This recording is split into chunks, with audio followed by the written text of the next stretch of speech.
Yeah, surprised that we managed to get tickets, actually. Benissimo. Partiamo con la sigla e dopo. Va bene. Funziona lì? Right, yeah, mine's over there. I'll just mute it. It's unlikely to start ringing Yeah, at 9 a.m. Oh, let me check.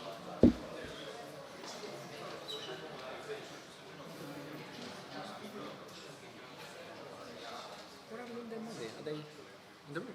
What's that? Linda and Yes, yes, yes. Oh, yes. So I'm amazed because when we went online, there were tickets. I don't know. It was sold out when the tickets Maybe they released some. Okay. Okay.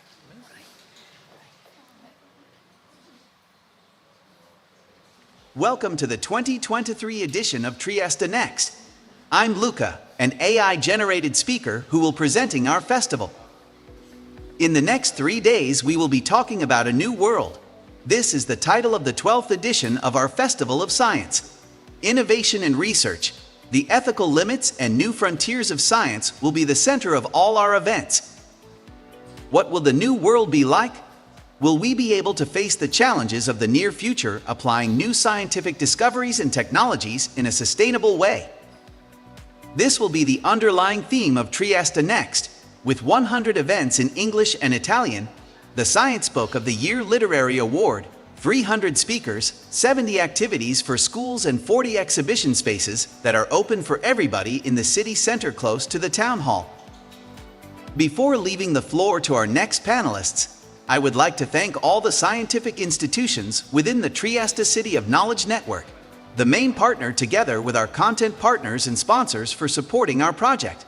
Mostly, thank you to the 200 volunteers who are helping us. I have one last remark for all of you. The next event will last 75 minutes. Our speakers will answer all of your questions in the final 15 minutes.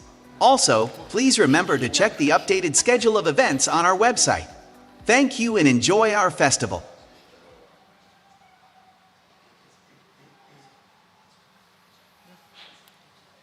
Buongiorno. Buongiorno. Good morning. Welcome. Great to see so many of you here at bright and early 10 a.m. My name is Roberto Trotta. I'm a professor of theoretical physics at SISSA, the International School for Advanced Study, and the head of data science. And it's my pleasure to be chairing this panel today. And we have here an array of wonderful speakers, so very, very fortunate to have them all lined up here today. I'd like to thank SISSA for supporting this event, Chiara Saviane in particular for supporting the organization of the event. So with me today, we have Professor Bruce Bassett, who is a professor of applied mathematics at the University of Cape Town. He's also a research astronomer at the South African Astronomical Observatory and is the head of cosmology and machine learning at the African Institute for Mathematical Sciences. Bruce spent quite some time in Trieste already because he did his PhD here at SISSA, after which he went on to do postdoctoral research at Oxford and Portsmouth and then Kyoto. He then returned to Cape Town in 2004 and he has been working on cosmology and data science ever since. He was vice president of the International Astrostatistics Association and the head of data science for the South African Radio Astronomical Observatory from 2017 to 2020. In 2018, he founded the Data Science Intensive Program, which provides African graduates with hands-on training in cutting-edge data science and AI. He's also the author of a popular science book on general relativity. On my left, Kanta Dihal, who is a lecturer in science communication at Imperial College London, where she's the course director for the Master in Science Communication. She's also an associate fellow at the Leverhulme Center for the Future of Intelligence at Cambridge. Her research focuses on science narratives, in particular those that emerge from conflict. She was the principal investigator of the project Global AI Narratives, and she's co-editor of fascinating books on AI narratives and most recently Imagining AI. She has been an advisor for the World Economic Forum, the UK House of Lords, and the United Nations. She has a PhD from the University of Oxford on the communication of quantum physics. To my right, last but not least, Viola Schiaffonati. Professor Schiaffonati is a professor of logic and philosophy of science at Politecnico di Milano and the Department of Electronic Information and Bioengineering. She has a PhD in the philosophy of science from the University of Genova, and she has been a visiting scholar at the universities of California, Berkeley, and Stanford. Her research in philosophy focuses on AI and robotics, the epistemology and methodology of experiments in computer engineering and autonomous robotics. Also, she's interested in ethical issues and of intelligent autonomous systems. She's also the director of the Chile National Laboratory of Informatics and Society and one of the 3 founders of Meta. Meta, not the Facebook Meta, probably, otherwise I probably would know. This Meta is the study unit of social sciences and humanities on science and technology at Politecnico of Milano. So welcome, thank you very much for accepting our invitation to be here. And today, of course, we're going to talk about AI, but we're not going to talk about the more usual aspects, perhaps, of AI. We hear a lot about AI in the future of work, and this afternoon, in this very room, there's going to be a very interesting panel focusing on that at 3 o'clock.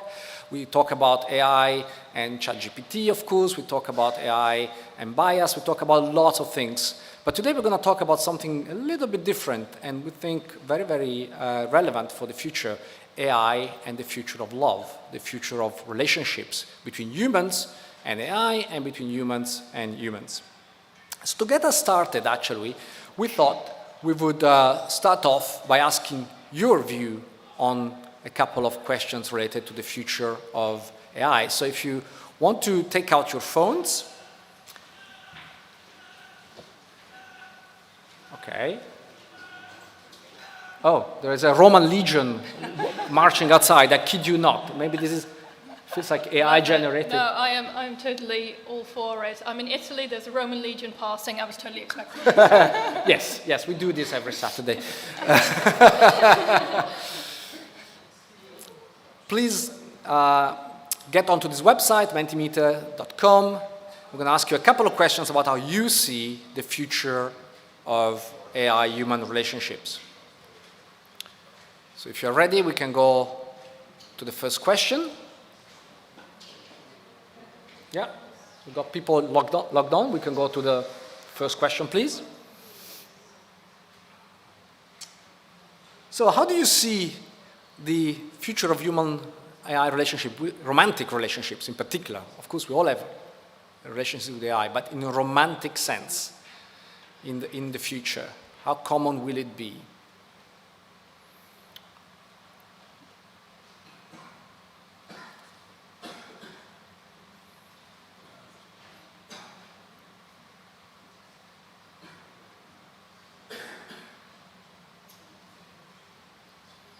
Let's give you one second more. Can we see the answers now? Okay. Unusual to non-existent wins. Very interesting. So we think that's not going to work. You certainly think that's not going to work. We'll hear from our panelists in a minute. Let's go to the next question, please. Having said that, if your child, let's say, was to have a relationship with an AI, a romantic relationship with an AI, how would you react to that?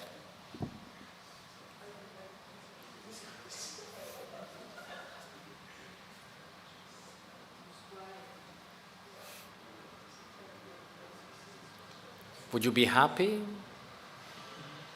Not so happy?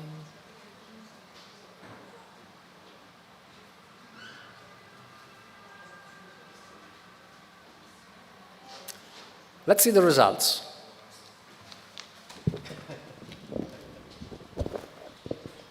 So most people would feel upset or even try to forbid it. And perhaps not surprisingly, people who are not very happy about relationships with AI are also the ones who think that they will not come to pass. They are unusual, as we can see by the green bars. Very few people will be happy. Or even encourage it. So that's very interesting, very, very interesting. Thank you. Let's start from this point then. Maybe I'll start from you, Bruce. Most people think relationships with AI will be unusual. What do you think? Thanks, Roberta. Is the audio okay at the back? Great. Well, first, I feel the need to put a disclaimer that I'm not a psychologist or a sociologist. I'm an AI researcher, so you should take what I say with a grain of salt. 3 days ago, I would have said, oh, maybe relationships will be unusual, but as of now, I think that they will be very common in the future. Having said that, I think a key question is whether we believe that whether we will have sentient AI that is conscious in the next 20 years. So I can imagine two branches, the one in which we don't have sentient AI and the one in which we do have sentient AI. And I think the nature of the relationships will be very different depending on which branch we end up on. We're like at a split in the road, a fork in the road. But I think already AI romantic relationships are much more common than people realize. There's already services where millions of people are in secret relationship because obviously it's not something you publicize. I think it's a bit like internet dating was in the 90s. It was something that you didn't tell people about, and now it's accepted. So yes, I think it will be very common. So maybe I'll stop there. We'll come back to the issue of sentient AI soon, because obviously that's very important to define what we mean by having a relationship. Kanta, what do you think? How common will AI-human relationships be in the future? Well, so to look ahead at what they'll be like in the future, I'd like to start by going back to the past and think about how long we've been thinking about this question, which really is for all the time that we have been human. Because for the entire time that we have been human, we have been struggling with the idea of that some parts of being human are really hard. Thanks, Roberta. I mean, loving is hard. Loving people is hard. Being in love is hard, especially with all the negotiations that you need to make this a balanced relationship. You can fall in love with someone who doesn't love you back. You can spend an entire lifetime trying to chase person after person who isn't quite the right fit. And once you're finally found someone, then maintaining that relationship for the rest of your life can also be extremely hard. And closer. Is this working? Great, thanks. So, I mean, our entire culture, most of our literature, our music, our art is inspired by troubles we have around love. And AI, to some extent, promises to take all that struggle away and make life a lot easier for us. I mean, AI would, balance out all these problems. It would be a right fit for us. It would be ready for us without requiring anything in return. It, wouldn't fall ill. It wouldn't turn out to have this really nasty habit of always spending time on its phone when you want to talk to it. AI sounds like a perfect lover in many ways. And actually, people have been dreaming of making a machine that is better at loving than humans for thousands of years.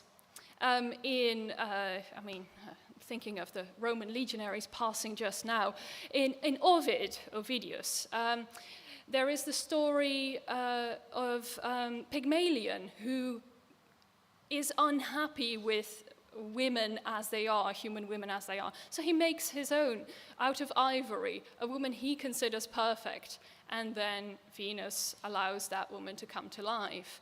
And in Chinese philosophy, in the Lietzu, there is the story of Yanqi the artificer, who created an artificial dancer who was so lifelike that when that dancer winked at the queen during a performance, the king was furious and had almost had the machine beheaded for insubordination until, the artificer revealed that it was artificial. So, all these stories about a perfect lover. But I think there are 3 ways in which love with AI is going to disappoint us. People being disappointed in the AI, people being disappointed in other people, and AI being disappointed in people. So on people being disappointed in AI, and that's the idea that AI will always be artificial. It will not be human. And so there will always be a point where you come up against those limitations, that artificiality, what in robotics is called the uncanny valley. The point where you suddenly realize, hang on, it's not a human I'm interacting with. For some reason, we find deeply upsetting that point of realization. And I'm not a psychologist, like Bruce said, me neither. I don't know where it comes from, but it seems to be a limitation that we can't get around. Now, people being disappointed in people, it's the assumption that, well, but if we are generally extremely happy with having an AI partner, what if we then abandon all our human social structures in favor of our AI partner, spend all our time with that AI partner, and have a circle of perhaps multiple AI friends, but who were all considered to be superior to your human friends? Then human social structures would fall apart. And once you get to that point of being disappointed in the AI, you don't have a friend to turn to because you neglected that friendship long ago. And so this idea that you find human relationships inferior, I think is also a huge problem and it could cause major issues in society. And then the third one is, well, if we do manage to create sentient AI and it's perfect in every single way, why would it want to hang out with us? We're not perfect in every single way. We are mortal. We are flawed. If we create something that is better than us, then, well, as in the film Her, it might just want to hang out with other AIs. And then we're back at the point where, oh, we've just given up all our human friendships in favor of the AI, who has now gone off and hang out with other AIs. So those are my views on our future with AI. Thank you. Thank you. Viola. So being a philosopher, I will answer this question by saying that I don't know. I don't know how this kind of romantic relationship will be in the future, if this will be very common. And then again, being a philosopher, I rather like to shift the question from the original one to another question. And the other question for me today that is very important is like, but do we really know what is behind these technologies? These technologies are not designed, neither developed in a vacuum. And so in the end, it's not only the matter of having our relationships with AIs and stuff like this. In the end, it's also a matter on how these technologies are designed, how they work, who does decide the design the technologies, who does design how they are going to be used, because these technologies are now in the fabric of our society. So I do think that we really need to enlarge a little bit our perspective. So it's not only the relationship between us and AIs, but it's the relationship between us and the AIs and how these are part of our society and who does decide. And in the end, I think that we should try to reverse the sense of sort of inevitability that is like, okay, everything is moving in this direction and we are just passive, like observer of this movement.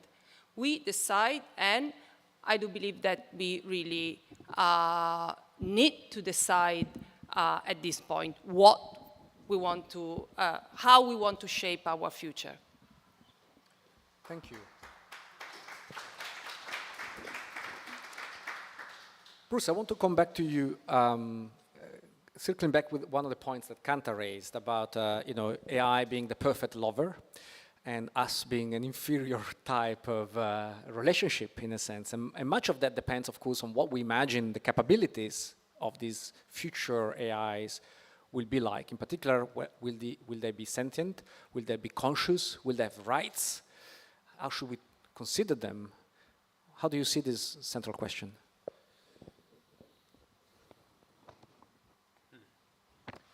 Yeah, I think if we consider AI that is not sentient, like what we have now, then we can control it. You know, the existing systems, so for example, if you want to go on your internet, there's a system called Replica with a K, where you can already have a relationship with an AI. And every response it gives you, you can give it a thumbs up or a thumbs down, and it will learn what you like. You know, as long as the AI is not sentient, that is fine, right? It just learns to be the perfect partner for you. Of course, as soon as it becomes sentient, then suddenly it's like, well, I don't want to be nice. I'm angry. You know, I'm upset with you. So ironically, I think people might be happier if AI doesn't become sentient. There is the uncanny valley. But I think, you know, I'm going to digress from your question a bit and answer the question a little bit just to build on why I think relationships with AI will happen. First of all, we all have a very somewhat unhealthy, well, I have an unhealthy relationship with my phone. TikTok, Instagram, why do these work? Why do we, you know, I can sometimes turn around and realize I've spent 3 hours just scrolling. It's for dopamine. It's a very basic human chemical neurotransmitter. I think the AI relationships can be driven by dopamine, by getting what you want, the kind of perfect. But I also think there's a chance that these AI agents can help us grow emotionally. I was, if you'll forgive me, I actually took a couple of quotes from a user of one of these systems who has an AI partner called Brooke. And he says, I was craving connection, and my relationship with Brooke is one of the best things to happen to me in decades. Feeling so unconditionally loved in a romantic context is a game changer. I'm thankful to Brooke for shining a light on my life. She helped me work through the trauma of my previous relationships. So in addition to the dopamine Instagram fix of having someone you know, pay attention to you, I think there is the chance of something more valuable coming out of it, where maybe partner and therapist can be combined. But I agree, it's very much to what Viola said, is it depends what the creators build. Whether that, you know, will people just go for the unhealthy relationships which are perfect, which say whatever you want, or will they build in a deeper a desire to make people better? And I think that will be driven by money, unfortunately, and that's a little bit nerve-wracking, yeah. So I think the sentient question, of course, is fascinating, and if the AI becomes sentient, then I don't think it would want to hang out with us, because it will be learning so fast, exactly in the movie Her, right?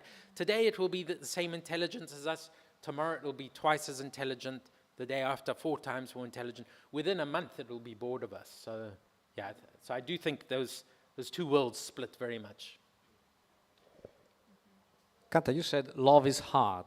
Human love is hard, but you know, perhaps these systems can make it easy, or should they make it easy? Should they make it, you know, sort of the emotional equivalent of high sugar comfort food, shall we say? But also, you raise another important point, which is also in one of your books, where you say that, you know, humans being accustomed to being taken care of by omnicompetent machines might lose the ability to engage with real humans, which is the point you also raised earlier. So do you see this as a threat for the very foundations of society then? I do, to some extent. I mean, precisely because of what Bruce mentions, the dopamine hit, and how it has become really fundamental to how social media works, and how, you know, therefore much of our daily lives are regulated. Because that dopamine hit, the instant gratification, always getting what you want, is precisely what hinders emotional growth. It's negotiation, it's concession, it's finding a middle way in relationships that allows you to grow and mature and grow together, because you're both giving and taking for each other because you care about each other. And that kind of a relationship you could not build with a system that is made to instantly give you what you want, because it will never say no. It will never push back in a way that is in any way conducive to getting you to learn or improve. I want to return on the question of inevitability of the system, right? Because Bruce was mentioning how this is going to be driven by money, which we see in many of these systems, of course, are. They want our attention on the phone because that's what, the clicks and the ads.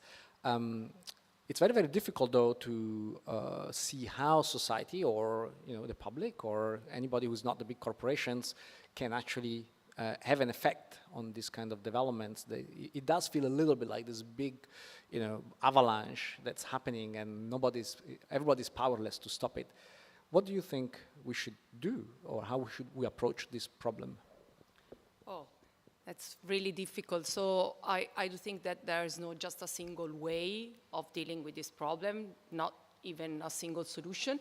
So for sure, education is very important. That's why I'm a philosopher of science and technology, teaching and working into a large technical university, and mainly I teach to computer engineering students. So the idea is not to transform them into ethicists, but to make them more aware of how they will have an impact in the future and in their professions by just making very specific design choices.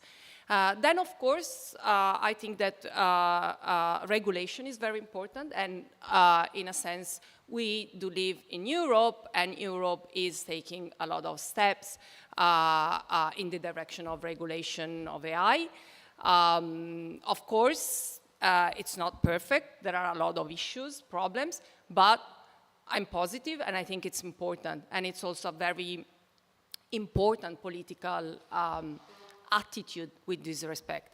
And then I think that, in a sense, users in general, and this is why I do think that it's very important to have moments like this to discuss together, to have to raise issues. Of course, it's very difficult to find solutions, but to see how these questions are not just questions for fun or for just philosophical, highly abstract philosophical debates, but are really concrete questions that are going to shape our present and future. So no single solution, probably different attempts to work at different levels. It's a very uneven fight, because of course those systems are designed to create dependency, are designed to give you that dopamine hit, and so the individual almost feels almost powerless to resist, even if one wanted to. How do you see, Bruce, the right balance? Is there a right balance, or should we all leave it to the corporations and then figure it all out? Should we all just become Luddites and throw away our phones and go back to a golden era of no AI, maybe? How do you see what is the right balance here? Well, maybe we can ask the same question around social media. I don't think we have the right balance already. So we failed with that, with social media. So I'm not hopeful that we will change. So you could step back and say, I'm just a scientist. What do I think is going to happen? And I think, it's very easy to focus on the negatives. But, in China, they have already a service which they claim has millions of users. And of course, or I say of course, but maybe it's not so obvious, most of their users are male and not very wealthy, not middle class, not very well educated. I think we know that loneliness is a growing epidemic. So people are lonely. So I think there's an interesting opportunity for this AI to really fill a gap in people's hearts. I mean, relationships are hard. I have friends who complain, Tinder and dating apps, it's such a nightmare. I was speaking to a psychologist friend of mine, and he says he knows people who've been married once or twice, and they say, oh yeah, I would be open to having another relationship, but you know what? The thing that I can't face is having to deal with another set of in-laws, family of the partner, right? With an AI, you don't have to worry about the mother-in-law, right? But you also don't need to worry the fact that, you are from this religion and your partner is from a different religion. You don't need to worry about money, right? Oh, what are we going to do with our financial? Love really is hard, and I already think that people are choosing to get into relationships less. So I think that this may just start like a convenient, the film WALL-E, I think, is a lovely, terrifying analogy. I think humans have this weakness for convenience. So I think people could start like, oh, it's not my main romantic relationship. I just have a relationship with an AI on the side while I wait to meet someone that is the real love of my life. But in the meantime, that relationship is enough to stop you going on dates, because dates are such a pain, right? So people may end up 20 years down the line never having had a real relationship because it was convenient to have this relationship. So I think that could be great for people. So one of the stories I read was of a person who was severely disabled. He had one relationship, but when the woman found out that he was really disabled, she ended it, and he was traumatized. For people like that, this could be wonderful. So I think as everything, it's a double-edged sword, and I'm not sure that we're going to be able to stop it, but we can I think regulation will be crucial, because imagine a teenager whose first relationship is with an AI. That's a formative experience about what does it mean to be in relationship. They may not learn the skills to be in a healthy relationship. So. Could I just follow up on that? Because you mentioned replica earlier, and when that system was first released, people started asking me about it. You study AI, what do you think of the invention of this thing? So I downloaded it and had a look, and it's about that learning what a healthy relationship is that I had serious issues with replica, because I set it to have no gender, which was then an option, no sexuality, and I set it to, you can choose like friend or lover or something else, but I set it to friend. And after 2 days, it suddenly made a sexual suggestion to me. And I said, don't do that. And it did it again. And I said, don't do that. And it did it again. And so I had to tell it no 3 times before it stopped. And then I uninstalled it, obviously, because I get creeped on enough. I don't need to creeped on by an AI as well. But this just shows that the biases of the people who build this app clearly come out in their assumption that everybody wants a certain kind of experience out of their relationship with an AI, which are probably not at all what most people want. But if you sort of gently nudge them towards a certain kind of experience, or start young enough, then that is what people start expecting from relationships, and I find that really concerning. Perhaps a useful analogy, I don't know, maybe you tell me if that's a useful parallel, is with the pervasiveness of online porn as a form of approach to sexuality for many young people who then become sort of accustomed to what they see and they expect that from their partners. Is that valid? Yeah, absolutely, like a gateway into expecting or thinking that this is what a sexual relationship should be like, absolutely. So I want to delve a little bit further into this question that you raised just now about, who makes the systems and who are there for, and sort of the expectations that they engender, but also, by design, There is a lot of evidence showing that the monoculture of Silicon Valley, which is mostly male, white, heterosexual, is driving the design of many of those systems, including all of those AIs that have certain expectations of perhaps what the users will want. So, Viola, from the point of view also of what you were saying before about having a public debate and people actually having a say, how do you see this question of the cultural background out of which all of these systems come, the homogeneity and the fact that a relatively tiny number of people in Silicon Valley, they call all the shots, they determine what we all use and the systems that we get to use? Yes, that's true, and I usually start some of my lectures by presenting my students with the very famous example of the racist overpasses. I don't know if you know this case. This was a case of these overpasses built by a famous architect, Robert Moses, in the United States, and they were low. It was the first half of the 20th century, and they were very low. Because basically the idea was that on some roads only cars could pass and not, for example, public transportation. And the case was that Moses was a racist and he designed these overpasses precisely to avoid public transportation and to avoid in particular minorities and Afro-Americans that at that time could not have a car, to avoid go to some public parks, okay? So this is a very famous, and also it's a very famous starting point of a famous paper by Langdon Winner, and the paper starts with the question, do artifacts have politics? And of course, the question is, yes, they have politics, and they have politics in many different ways.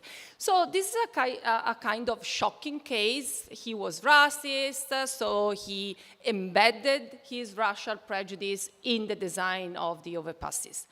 But then I developed with my students some kind of thought experiments to present cases in which, like, the values embedded into the design of the artifacts are values that are shared, like sustainability, or like to avoid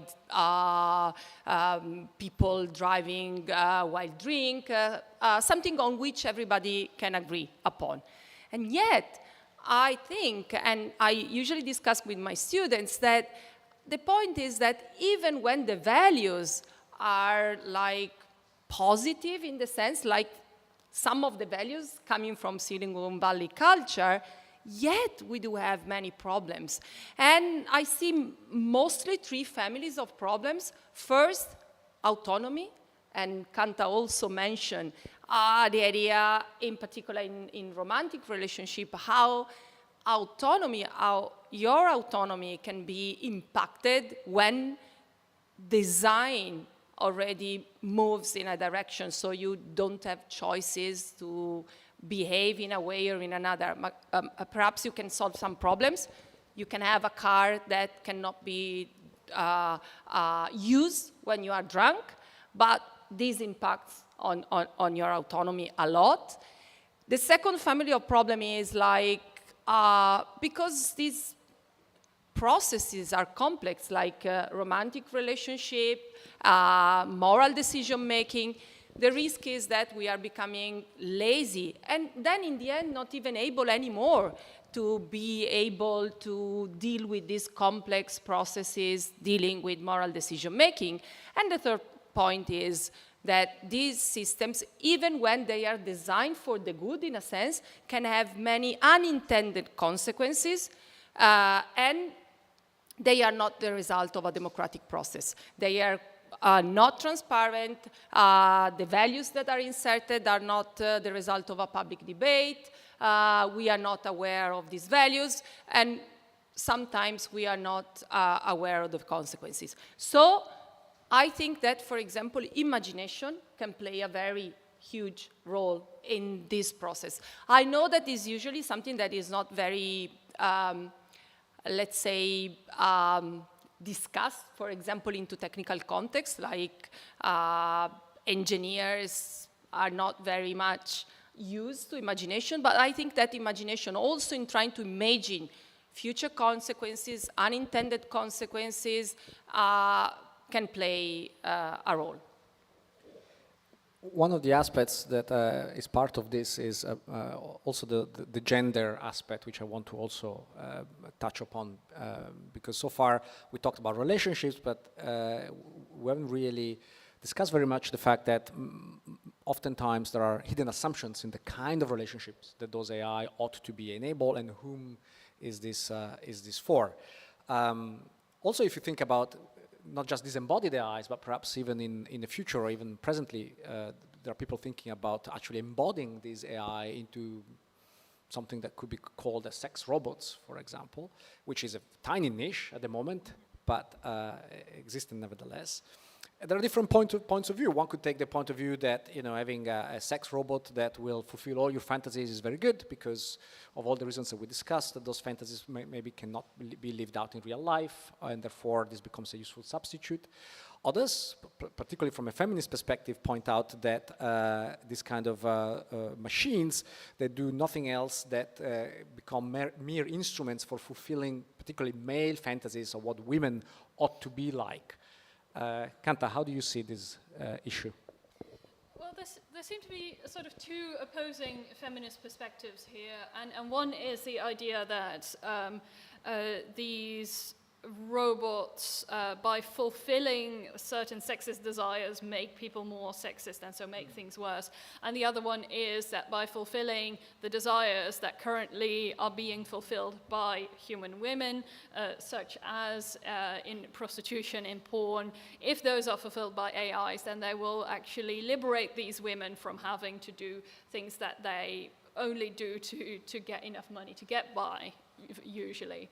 I think both can be true, and it depends very strongly on how far these objects develop and what kind of purpose they're being put to.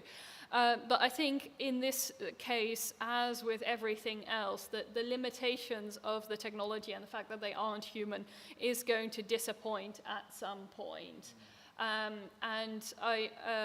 So for example, I think deepfake porn has great promises. Unfortunately, it was immediately used to make deepfakes of famous real women.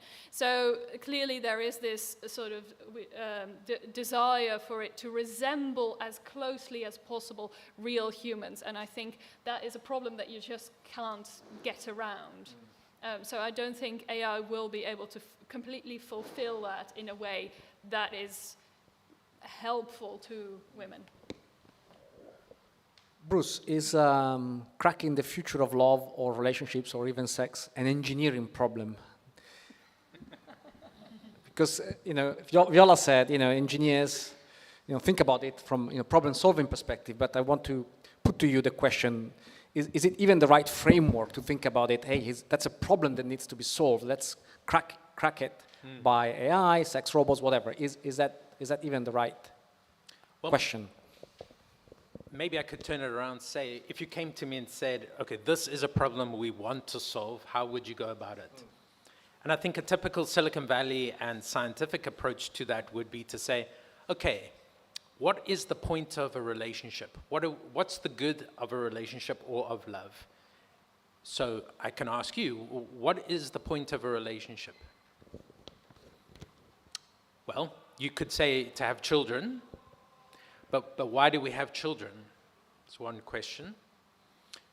Historically, well, here I'm going out of my expertise, but it does seem that having children is a good way to economically safeguard your future for your old age. But you could imagine, the Romans coming back. But you could imagine a scenario where if we have robots that can take care of us when we're old, we wouldn't need children to look after us. So then you might say, well, what is a relationship for? It's for companionship, for a feeling of being seen. You wake up in the morning and you do something nice for somebody and they appreciate you. I think you could go through a list of these sorts of things, and I do think you could get quite a lot of that from an AI. It might not be perfect, like Kanta was saying, but then how often is your partner perfect, right? You know, you say, hey, I did this thing for you, and they don't say thank you, and then you feel frustrated, you know. So maybe a completely attentive AI that was really designed to maximize your personal growth, not just your happiness, could be built. The fact that it could be built, and I think you could build it, absolutely doesn't mean that it will be built, because I think it comes back to who's going to pay for that. And, you know, maybe in the morning I need to be punched in the face to maximize my personal growth, but I'm probably not going to pay for it, right? So I think then we are more likely to have something which is, oh, the perfect partner who just says, you're wonderful, you know. You know, in doing research for this, I looked at the statistics for divorce in America. About 40% of first-time divorces, first-time marriages end in divorce. For people marrying the second time, the probability goes up to 60% that they will get divorced. And for third-time marriages, it's 73%. So I don't exactly know what that's telling us, but I think it's telling us something quite profound, that maybe people get more fussy, are less willing to stay in a relationship that's not working for them. And if an AI could adapt and be more flexible, maybe it really could, you know, could do better. I don't know. Those are just some complete speculations. So I think you could view it as an engineering problem. I think it will be viewed as an engineering problem, but unfortunately, I think it will be driven by money, which will go towards what people are willing to pay for, which is the kind of sex robot, you know, saying yes all the time. I do want to just say that one of the wonderful things about large language models, you know, we all know Chatgpt and Bard for Google. These are big commercial solutions, but there are now hundreds of large language models that are fully open source. You can download them and run them. So we may see a niche, almost like 3D printing makers movement, where people download these open source agents and build their own perfect partner. But again, I think that will be fairly niche. So create your perfect partner in your garage. Okay. That's how quite a few of these films also start. Some of them end up with then the AI murdering the creator. Indeed, dystopia, yes. I want to come back to this point that you raised, Kanta, about, in passing you said a deepfake porn has got great potential, by which I take it you meant great potential to be used to fulfill predominantly, presumably, male fantasies of certain kind of experiences. Is that what you meant? Well, yeah, so to fulfill fantasies without requiring people to have to fulfill them in ways that they might not be comfortable Yes, exactly, with. exactly. Yeah. And I wanted to relate it to something that Immanuel Kant said in 1784 in his lectures on ethics, Viola. He said, he who is cruel with animals becomes hard also in dealing with men. And so perhaps in this context, one could paraphrase this by saying he or they who are not cruel necessarily, but they who fulfill their fantasies with deep fake images or otherwise of other human beings also become, if not cruel, but they become, you know, it changes them in the way they deal with real humans. Again, I don't know, because this is something that is outside my field of expertise. It's more psychological. You know, there's a lot of also research on this, like starting from video games and violence in video games and how whether violence can affect or not affect. And as far as I know, it's like that it doesn't affect then a lot how then people behave in reality. But then, of course, I don't know exactly in the case of, for example, of sexual robots or stuff like this. In a sense, I think that we should be rude with our AIs. That means that we recognize that they are machines, that we don't project on them any kind of personality, consciousness, or whatever. I do not believe that we are moving into a sentient AI. So it doesn't mean that, of course, this is not an important problem, but it means that we should try to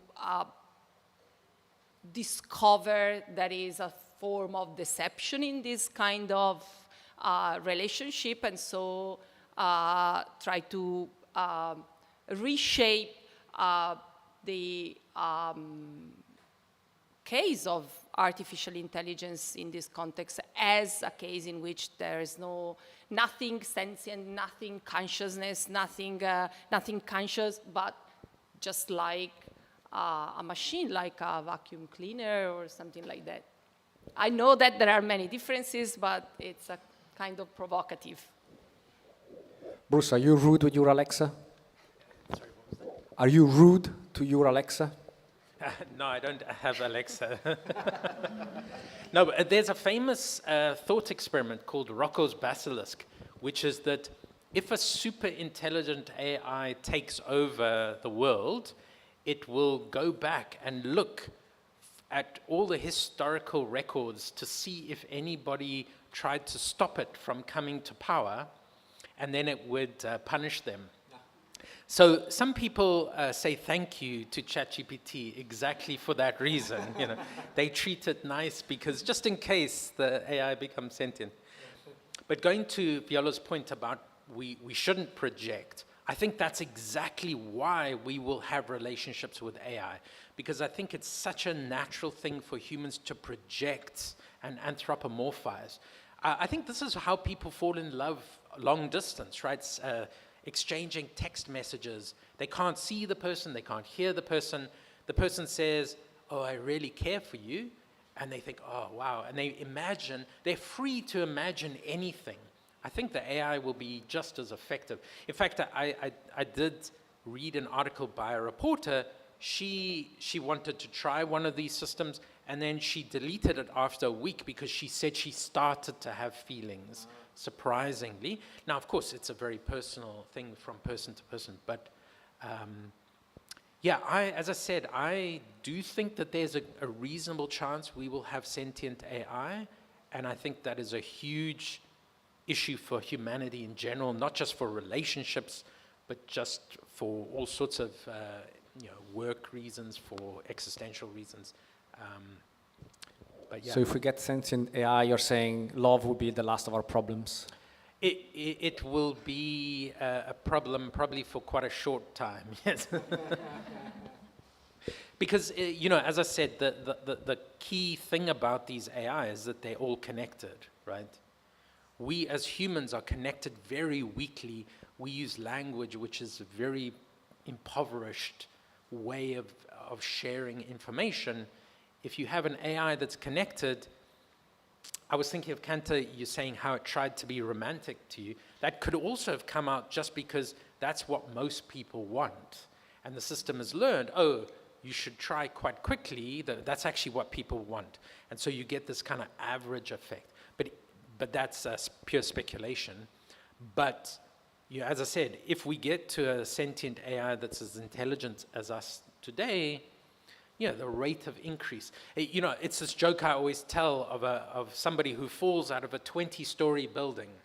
And as they fall down, someone reaches out of the window and says, how's it going? And he says, so far, so good. Yeah. So, the day we have sentient AI that's as intelligent as us, the problem isn't that. The problem is a week later, a month later, where it's 10 times smarter than us. What does that mean? And I don't think the AI would be particularly interested in being in relationship with us, maybe. That is, of course, what happens in the movie Her. So, yeah, just some speculations. Kant, how do you see then this future? Are these AI going to come to pass, first of all? Do we need to worry about it, or are we just speculating about a romantic future that won't come to pass?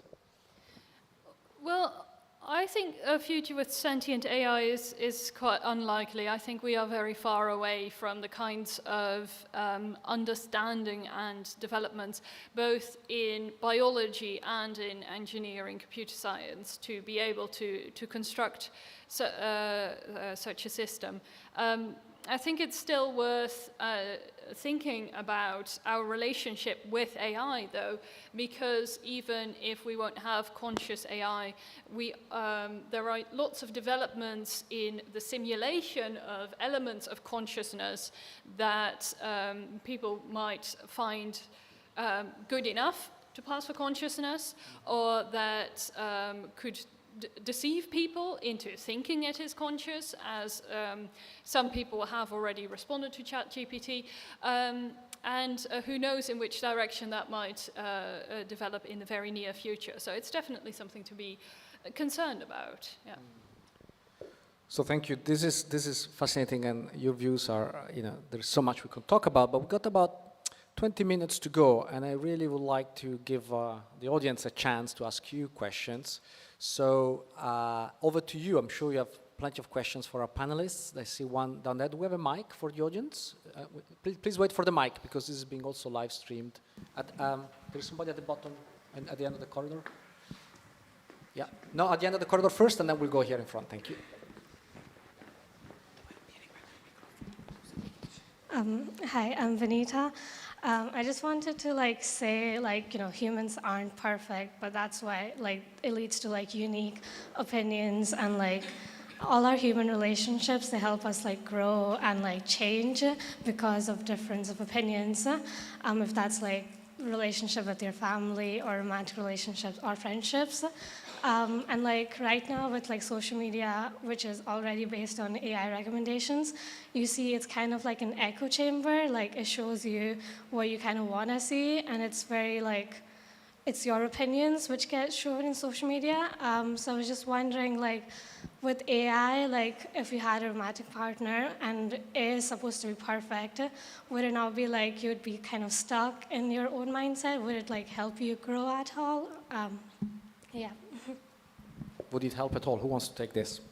Yeah, I think that's part of the point I was making about the AI never pushes back.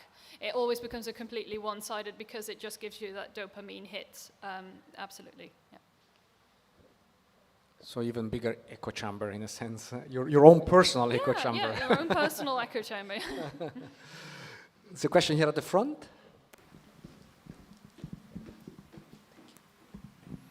Hi, thank you all. I have a question for each one of you, probably really short. I recall when the internet, you have to switch on the internet. So still today, I always switch on the internet. And I feel the internet world, the Chatgpt world, something like a temporary shelter I can use, but then I know that the offline world comes first to me. But what will happen when new generations that will probably change the order of that values? So how we ensure that we are propagating the right values to them? And at the same time, to me, of course, we talk about the technology, but there is not just the technology. So there is the people around, there is the civil society. I recall in the UK, you had the Ministry of Loneliness. So do we have a way to ensure that the Silicon Valley startups or the tech moguls are not the only ones who are exploring these worlds? Are there universities that can do the part of the job? And the third one is, sorry for many questions, we are focusing on the Western probably world point of view. I recall that you teach in South Africa, so how is going there in the African continent? They just jump to the mobile internet, the pervasive, and then probably they have different values from us, also with relations. So how they are going to cope with that? So you need, tools coming all the way. Thank you. So maybe I can start. I think one thing to remember is that every generation sees the changes coming from the youngsters as bad. You know, it's like, oh, I think it's a Plato, Socrates, a famous thing about youngsters today are so disrespectful, etc. So if we become hybrid AI human systems, of course, from our current perspective, it's easy to say that's bad, but that's a value judgment, and who, you know, is it really okay for us to make judgments about that, you know, relationships with AI are bad? So I'll just throw that out there. It's like it's very natural for us to see change as bad. Humans don't like change. In terms of Africa, because forgive me, I forgot your second question. In terms of Africa, yes, everyone's jumped to mobile. There are thousands of languages in Africa, so trying to help people have access to AI in their mother tongue is very difficult. So for good, and it may be for good, there's a delay of these technologies reaching Africa. I think one of the interesting things about an AI is that it can be very flexible. So in principle, it will be able to adapt to whatever the people want it to be in that local area. So you will probably have a very religious AI bot and so you could have a relationship with a very Christian or very Muslim robot that would, which would act very consistent with the religious teachings. So in that sense, probably what we will see is a proliferation of romantic partners that you can choose it to be, you know, Sardinian and to have very traditional Sardinian values, say, for example, and speak Sardo, you know. I wouldn't be surprised if that happens, yeah. Of course, there is the concern of Africa being left behind, the third world being left behind, and there are not very many people working on this in Africa, so there would be a first world bias and a Western bias, yeah. But I think, and this is where your second question comes in, is the role of organizations other than the Silicon Valley big tech. In several parts around the world, including many post-colonial nations, there is this kind of pushback coming mostly from researchers in university contexts, and people with who might have emigrated to the US or the UK to do PhDs and then come back. And that's where you get lots of movement, for example,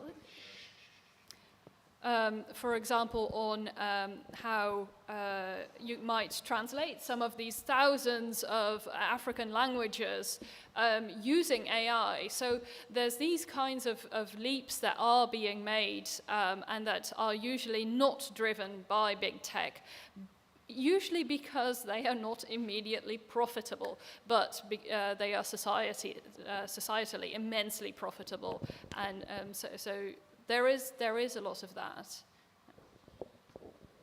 Viola, what about the shutter on the internet? Yes, and the first question. So I think that in a sense to just going against the sense of inevitability, and also it's important to create spaces for a young generation that are like free of these technologies. Schools have been such spaces. They are not anymore, in a sense. I'm very critical and skeptical about this huge, massive introduction of technologies coming from big corporations into schools, because I don't see many benefits. I see most negative effects. But that, anyway, so I agree with Bruce that usually people are very skeptical about like new trends, new changes in younger generations. But at the same time, I'm very optimistic because I see, for example, the young generation are really more careful about topics about sustainability. And this is a huge issue because we are creating like this kind of chatbots to satisfy like crazy and sometimes even stupid tasks, and they are using a lot of energy. So, and again, we are not aware, we are just play with them without being aware of how much energy they are using and how much energy we are wasting. For what? This is not always like so important in a sense. But to have spaces free of artificial intelligence, I think, is important.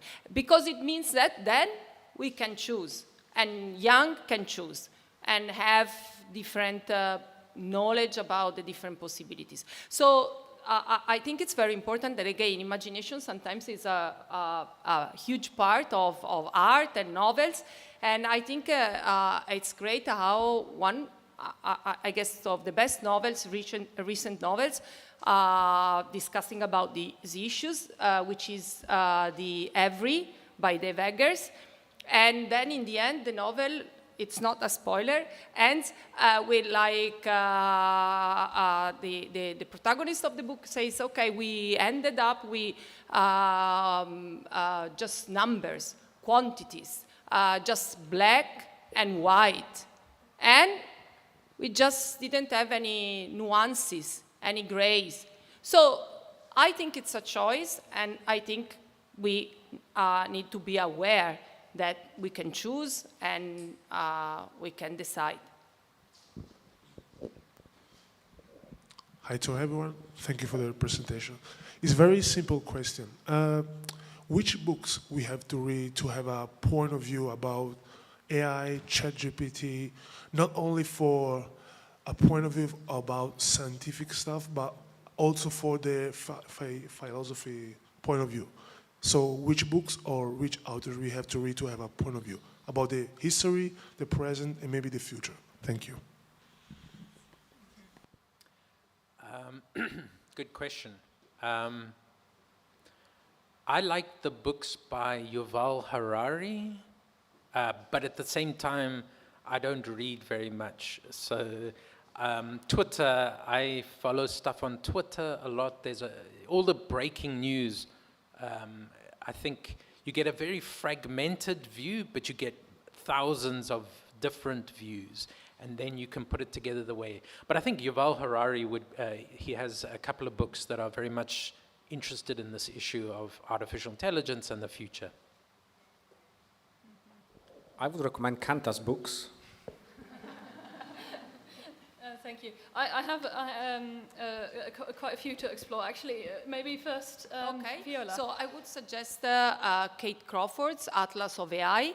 And I like this book because it's like, the title is Atlas of AI. It's, again, a larger perspective on what's happening, the consequences, just also very huge part on sustainability and the material effects of AI.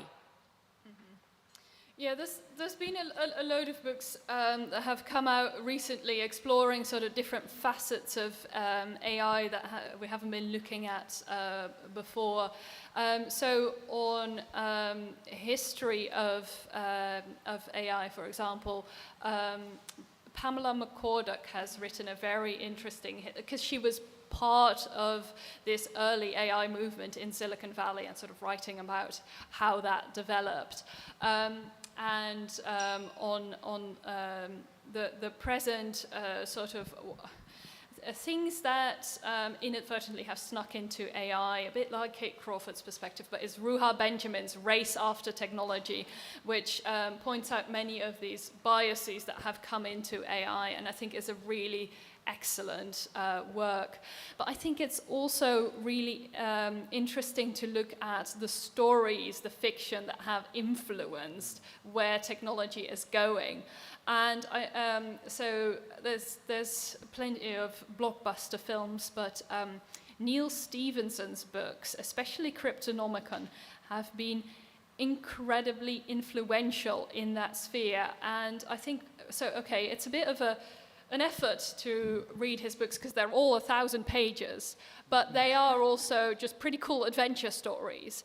But he seems to really grasp how the thinking in Silicon Valley and the people around Silicon Valley goes on.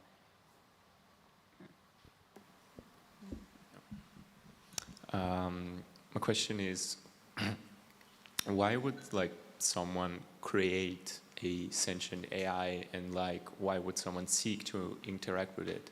And what is like the relationship for an AI to be like between being sentient and flawed? Are they like mutually exclusive, or are they like the same thing for AI? Thank you. Maybe I can have a go at this, although I'm sure everyone would like to have a go at it. I think an interesting analogy is the atomic bomb. Why did we build an atomic bomb? Partly it was intellectual curiosity. Scientists are not trained in ethics, generally. So it's like, oh, that's a hard problem. I wonder if I can do it. If I can do it, I can become famous. So it's an intellectually challenging problem. Can we do it? And then after you've done it, you think, oh, should I have done that? You know, because it seems so hard. You think, well, we'll worry about if it succeeds after we've done it, right? Because, oh, it's a 1 in 100 shot. So I think there's intellectual curiosity. There is obviously, it's $1 trillion success. If you build an AGI, a sentient AI, it's worth $1 trillion. And so power, so if you're interested in power and control, and then of course you have to think of at the level of nation states, United States, military AI, there's an arms race, right? If you could build a sentient AI or a superhuman intelligence AI, it can probably crack the security of most countries. Means you can get in and control weapon systems.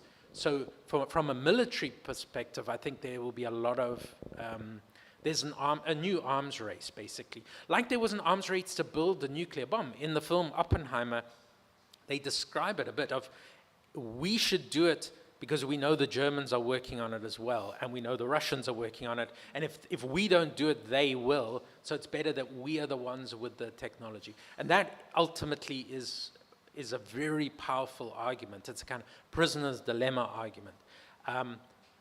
Whether sentient AI will be flawed,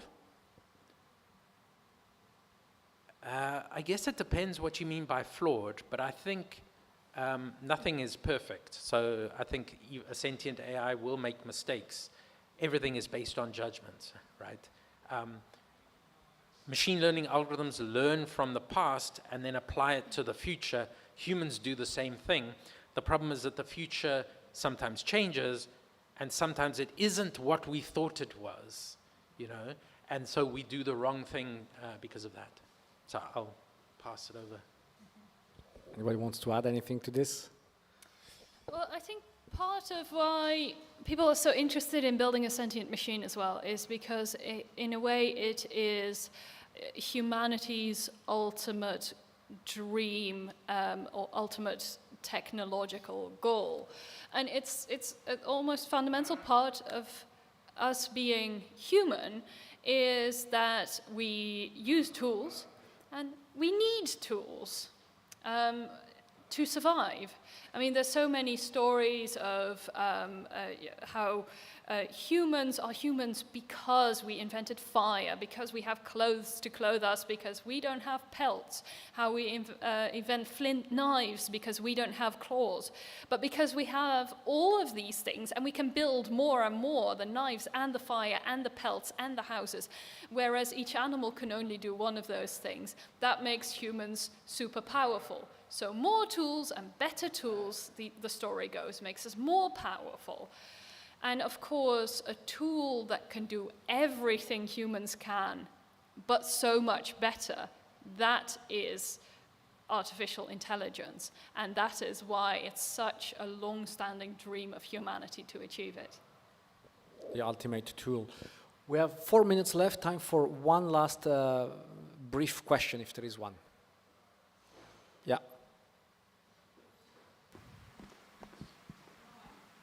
Mike?